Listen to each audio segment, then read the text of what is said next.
ఆ, అదే నీ అదే నీ కొట్టుకున్నాడు కదా.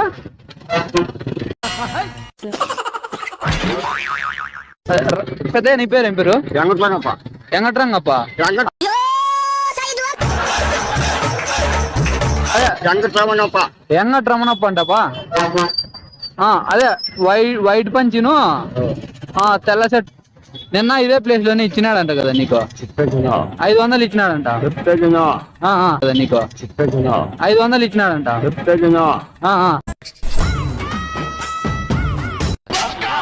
చెప్పు. నిన్న ఇచ్చింది నిన్న నిన్న లేదు, నిన్న లేదు. అదే అదే వెంకటరమణప్పే కదా పెద్ద పేరు. నిన్న లేదు. ఆ పెద్ద వెంకటరమణప్ప అంటున్నాడు. అవునులే. ఎక్కడాక 20 కేజీలు బియ్యం అమ్మేసి నా పని నేను తీసుకొస్తాను. 20 కేజీలు బియ్యం అమ్మినావా?